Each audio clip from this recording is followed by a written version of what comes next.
You have 5 minutes? Yes.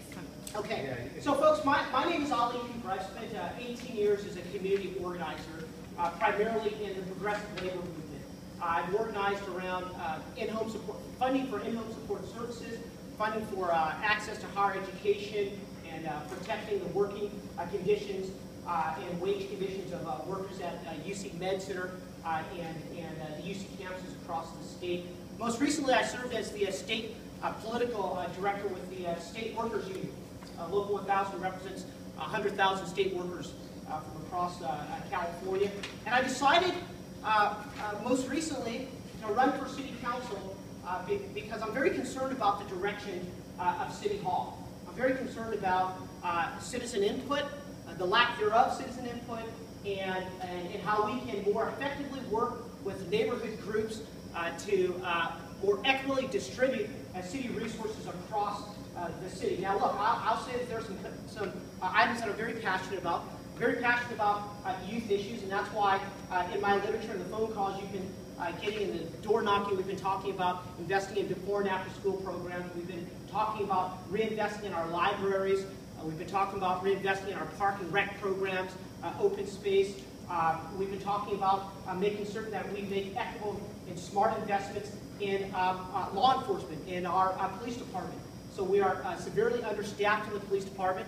Thank you to, I believe, most of us in this room who voted to support the passage of Measure U. We've been able to put more police back on the streets, but we've got to do better. The issue of crime is so much greater than whether or not we're going to militarize and have more police officers on the street. It's really, we've got to have this sort of holistic approach, which is we've got to make certain that we get to crime before crime happens. And for me, that means investing in our young people. And so that's really the tie-in with before and after school programs. We also know that many folks who are led or driven toward a life of crime are driven toward a life of crime out of desperation. And we know that a lot of the desperation is driven by poverty. And so we've got to do a lot more in the city to ensure that we're investing in good-paying jobs, jobs that put people on a path of self-sufficiency where they're career ladders, and that they, in fact, can take care of their families and raise their families in a healthy environment.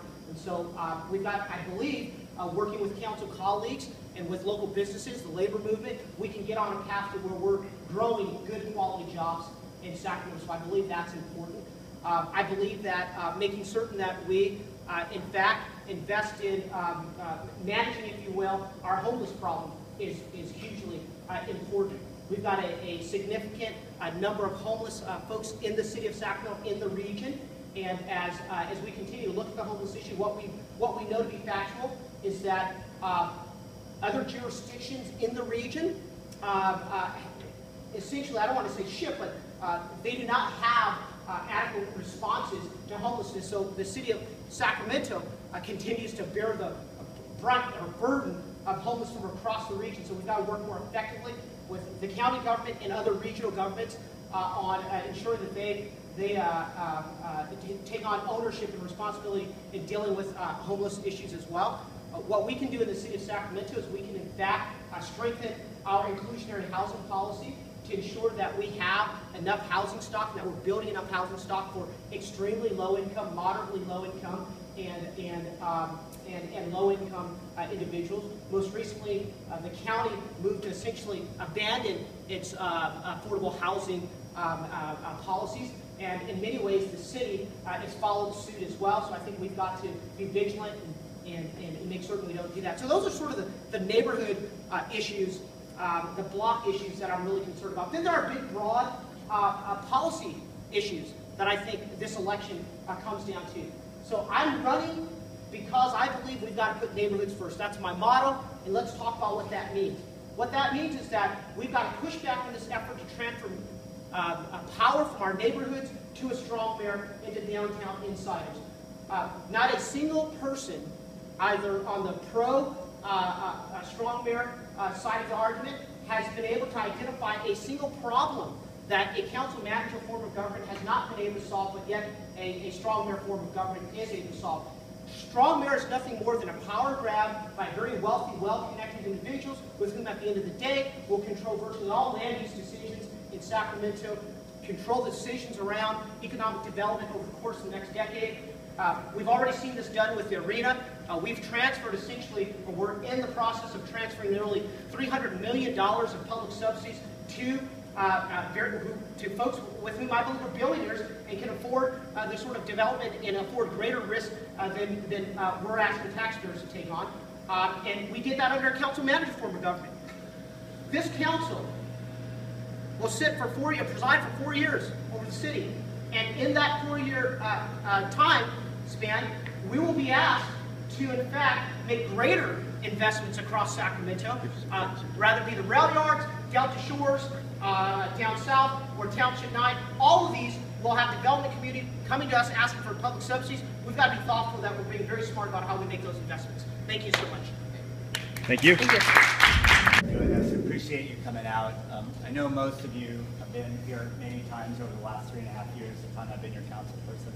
I want to go back a little bit and just talk a little bit about who I am and how I got to Sacramento. I think that's important. And kind of what the values are that have led me to focus on the issues that I've been focusing on. So I came to Sacramento in 1981. I have a master's in public affairs from the LBJ School at University of Texas at Austin. That's when I lived in Texas. So since then, came here to be a budget analyst for the state. I worked for the legislative analyst office. I've had a number of different careers. I kind of ran away from the legislature and opened a restaurant. Did 11 years in the restaurant business, so really know what it's like to run a small business, to sign paychecks, to have those pressures and stresses, and to deal with municipalities and county governments from that side of it. I was also an assistant secretary of education for the state of California, served on the school board for 8 years. I worked at the food bank in Sacramento for a couple of years and ran it for a year for Father Madigan. And then the last 10 years I've had my own business. I have a consulting business. We do education work, primarily working for foundations. We work for the William and Flora Hewlett Foundation, the James Irvine Foundation, the California Endowment, mostly around state policy issues concerning education. My heart is really around young people, and I think Mr. Cooper hit on a lot of great points of things that are important for the city. So I've played a role in the arena. I've played a big role in the budget. We're doing better in all those things, and I think the next 5 years for the city is going to be some of the most exciting times that we've had. We finally have a very small budget surplus. We have to be really careful about that, but we've come from making cuts to saying, how can we augment some of the programs that are important to us? As a result of Measure U, we have 87 more police coming onto the streets. We've taken away the 4 brownouts from the fire department, but we have a long way to go, and we need to think about public safety in much broader terms than police and fire. Those are important things, and we're way behind the national averages in both of those. We have to improve there, but we also have to think about what we're doing for our young people. And really that's been the focus of my last 3 years. So we have started programs, and I've talked about these before here, our youth leadership program, where over the last 3 years we've run about 1,000 high school kids through Sac State through a leadership program that we pay for, and that I've raised money privately to do. We have our Summer at City Hall program where we have 80 young people there for 6 weeks, taking a high school class in the morning, internship in the afternoon, getting high school credit, and getting a stipend for doing that. We're working with elementary schools, and we have done some stuff here. We sponsored B Street's Children's Theater at 8 elementary schools for 4,000 young people this year. We've been doing neighborhood grants, and the neighborhoods are very, very important. When I ran the first time around, I walked for about 21 months. I knocked on 25,000 doors, and really got to know our neighborhoods in Sacramento, and have come back to saying, how can we really support the needs of the neighborhood? So we've done mini grants. We've worked with great neighborhood associations like yours across the 20 or so neighborhoods that I represent, saying, what do you need, and how can we support you in what you're doing so that you can be a strong neighborhood? We recently were here. We had a $1,500 grant going for family math night here. So how can we bring people together around very specific issues so that they can improve their lives, improve the lives of their children, and with that really have stronger neighborhoods. So the next 3 to 4 to 5 years, as I said, I think is going to be some of the most exciting times that we've had. I'm really looking forward to it. I'm going to continue to work on the budget. We're going to continue to work with all of our employee groups, because we do need to negotiate fair deals with them, both that take care of our employees, but look at the finances of the city. we have some huge deficits coming because of increases in PERS. If nothing changes, our PERS rate, the amount the city pays, we've gotten all our employee groups to pay for their own, but the amount the city pays will go up by $40 million in the next 4 years. The only way we handle that is either through cuts or we deal with the state in other ways. We Measure U will run out. That's another 27 to 30 million. So we have to be really smart about that. But I think we can do it. I'm going to play a role in that, but that's really not why I'm running for another 4 years. There's 3 issues that are most important to me. Issues around young people, providing them with supports and services that they need so that they can be successful. I've talked some about that. There's a lot more that we're doing. Strong neighborhoods, because I think we have a tremendous and rich history in Sacramento of strong neighborhoods. We have been somewhat downtown-centric over the last few years. I'm excited about the arena. I'm excited about the downtown development that's going to come. In the absence of doing that, downtown continues to die, and we lose a lot of jobs rather than gaining the jobs that we're doing. And the homeless issue. I was one of the leaders. I've been talking about it for 4 years. I haven't had a lot of support on the council since council members Warren and Hanson joined the council. We now have 5 votes to do something. We recently put aside $1 million, which is the first time the city has really stepped up to say we need to be involved in this issue in a much bigger way. Sacramento steps forward and the county run the programs. We don't want to do that, but we want to support them in doing that. So I think there's a lot that's going to happen. I'm looking forward to being involved. I'm around all the time, and you all probably have my cell phone number. If I've been knocking at your door, we leave it for everybody. Happy to talk to you anytime. Thanks very much. I think that this is where I certainly take issue with this council. We have council now that is moving more in line with the county in essentially eliminating protections around inclusionary housing policies. So I think we've got to be far more aggressive in adopting inclusionary housing policies that say that developers, in fact, and the city, in fact, has to set aside a certain number of units for extremely low-income and low-income individuals. I think that's hugely important. I think the other thing that's hugely important here is that we have very restrictive rules in the city around temporary beds or beds for shelter beds for women and children, and in individuals, single individuals as well. So I would favor moving a policy where, in fact, we sort of lift this ban, if you will, and we create more shelter beds in the city of Sacramento. Now, with that said, and I think I touched on this earlier, which is we have to do that in concert and make certain that we're negotiating, if you will, with regional governments and with other municipalities so that we don't become the sanctuary, if you will, for all homeless problems, right? With that said, where do you put the sanctuary beds? No one wants that anywhere. It's a problem, right? Pardon? Where do we put the sanctuary beds and all that stuff? Well, no one wants that near their neighborhood. Yeah, so it's a problem. Yeah, I think that I hear what you're saying, and we've got to obviously weigh the balance of what sort of neighbors want. But at the end of the day, as elected leadership in our community, what we've got to do is we've got to make certain that neighbors understand that this is not a homeless problem; it's a human problem. This is a societal problem, and as neighbors, we have to come together. We have to solve it. So that's what I'd say about that first. And that's a much deeper conversation, but it's a very human conversation. We've got to have a conversation. So I think we're always going to have, though I don't want those folks in my backyard. We've got to educate the population of who these folks are, right? So that's number one. And then I think the second thing we've got to do is we've got to look at this safe ground concept. Where we've got it's not an encampment necessarily, but an area in the city where we in fact have some degree of shared housing for individuals. Safe ground is essentially borrowing a model that we've seen in other parts of the country. We should be looking at that very seriously, and as a city, being more thoughtful about what our investment is there. The other thing I think we've got to do, particularly for, and it's temporary, but particularly for inclement weather months, we ought to be putting up an inclement weather shelter for folks so that we don't have women and children on the streets here in Sacramento. Look, in Sacramento, Jay, you may correct me, but we have less than 50 beds for women and children.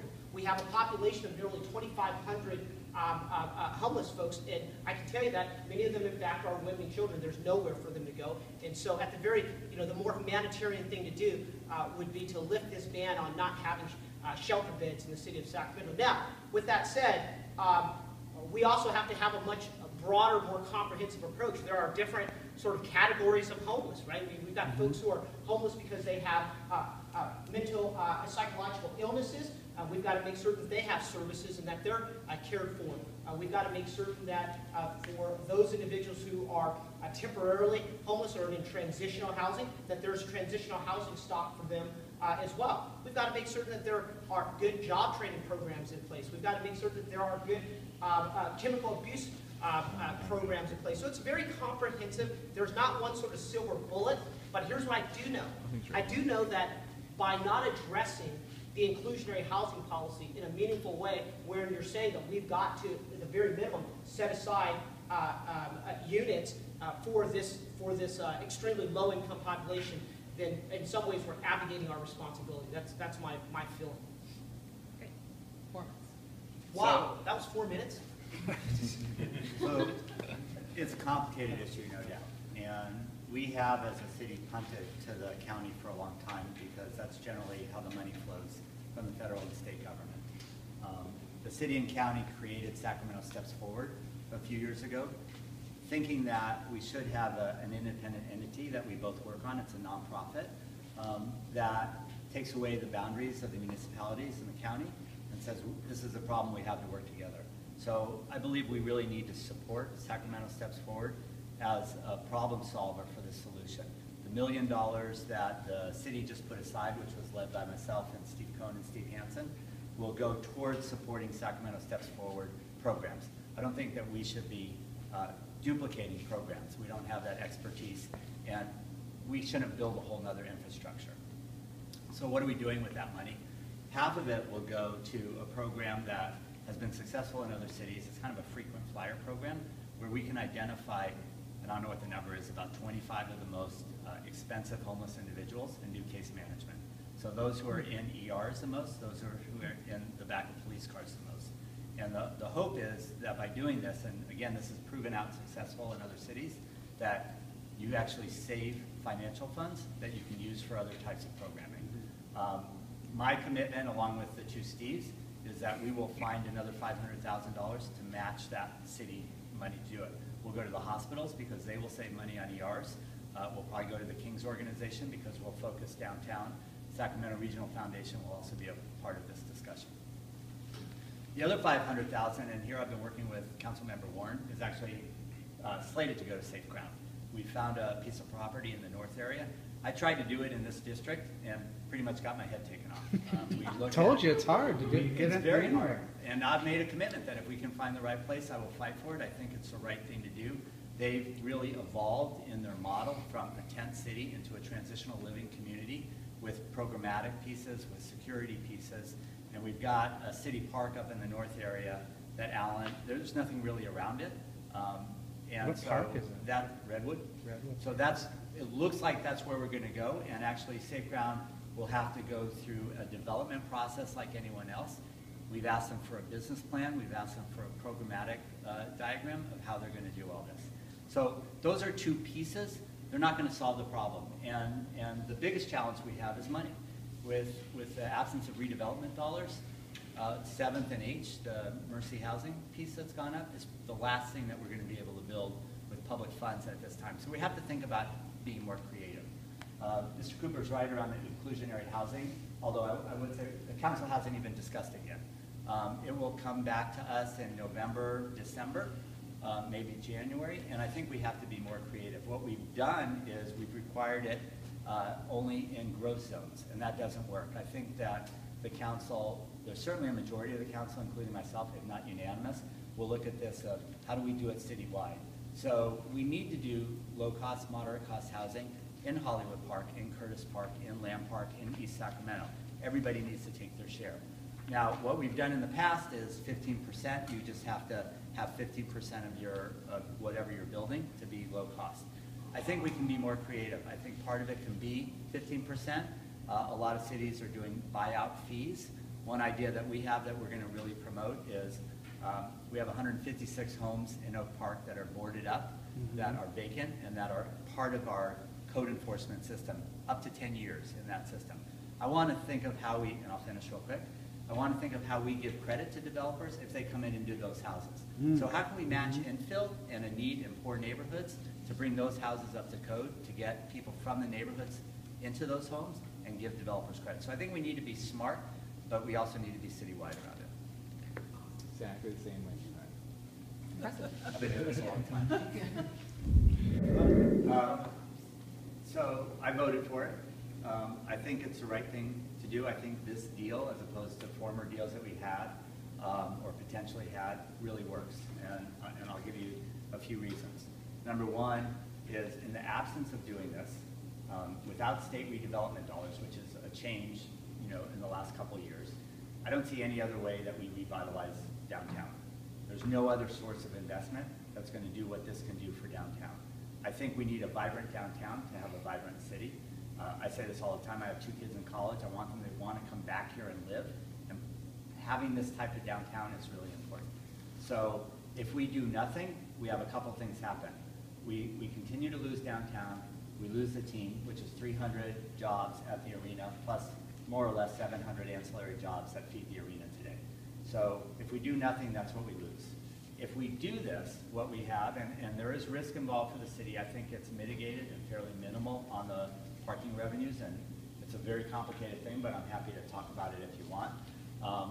But doing this, the city puts in $223 million in cash. We put in the properties which go off the city rolls. We're not doing anything with those now. Again, no redevelopment dollars. They go on to private rolls. We have property tax. Hopefully we get sales tax out of the business that comes. We're talking about, outside of the city, about a $700 million investment in downtown Plaza, in that space, 1,500,000 square feet of commercial, retail, and housing within that space. That's going to create somewhere, and there's lots of different figures around here, 4,500 construction jobs. Those are not permanent. 5,500 jobs outside of that. We're talking with our hotel and restaurant workers. It will be a union hotel when they build the hotel. I think people get that. It's a little premature to make an agreement on it before the pro formas come forward. But I think that there's a lot of excitement and things that are going to build off of that, both downtown and other places. You can look at the number of buildings that have been sold. We're going to announce as a city pretty soon, we have a building that actually has a negative value, which since the arena deal, we've sold, or we have a commitment for a $600,000 sale on it because it's downtown. The Fruit Exchange building went for about $4 million, more than anybody thought it was going to go. When you talk to people in the downtown partnership, or you talk to business people downtown, the number of calls we're getting of people who are interested in working and developing downtown is astronomical. We haven't measured all of that yet, and I think that all of that comes back to us multifold over time. So I'm excited about it. There's risk. There's going to be risk with traffic, although I think we can mitigate that. There's risk with parking. We can mitigate that. We're working between RT and the city to incentivize people to take light rail. You'll buy one ticket to an event. You can also buy your light rail ticket as part of that. You'll get a discount, things like that. So I think that if you look at Denver, you look at Kansas City and what's happened there, there's good things that happen there. There's some risk, but we've never had an investment with private and the public dollars of $1 billion coming into downtown. I think that can be really good for the city. 325. Mark? 3.5 minutes. 3.5 minutes. There, across Sacramento, there's very little disagreement about the fact that the city and city leadership in the community needs to play a vital role in developing downtown. There's very little disagreement there. There's very little disagreement about the need to either bring in an arena or other sorts of ancillary development to stimulate immediate jobs, shovel-ready construction jobs, as well as long-term jobs that service the arena. Very little disagreement there. But let me make it very explicit and clear that the argument that this council and that Mr. Schenirer makes on the financing around this agreement sets on a house of cards. Very clear. It is a matter of court record that the City of Sacramento's Economic Development Department, nor the city manager, has conducted an economic analysis report. We are, in fact, being asked to shift $300 million in subsidies to a group of billionaires without doing our homework. It's not how we manage our household budgets, and it's certainly not how we ought to be asking taxpayers and city leaders to be managing our city budget. So let's say that. We continue to hear. So I guess what I would say is, so at the foundation, the argument is it's set on a house of cards. Say that much. Now, let's say for a moment that we assume that, well, in fact, we do have a couple of economic reports, and the city staff has said this is going to be a great deal. We're going to generate, hundreds of $1 million, a couple of $1 billion in revenue. Well, that assumption is based on ancillary development. There is nowhere in this current agreement or term sheet that absolutely explicitly lays out that the King ownership group nor any of the development, any of the other development folks in their ownership group are required to, in fact, develop anything. So we talk about a hotel, we talk about several hotels, we talk about mixed-use commercial property. The agreement, in fact, is not that you must do this. The agreement is fact. What the agreement is give us $300 million and we'll build it and they'll come. And that's just not good enough. That's not good enough when we know for a fact that we are in a time, and will always be in a time, where there are economic ups and downs. And we've got to be good fiscal stewards during these economic up and downs.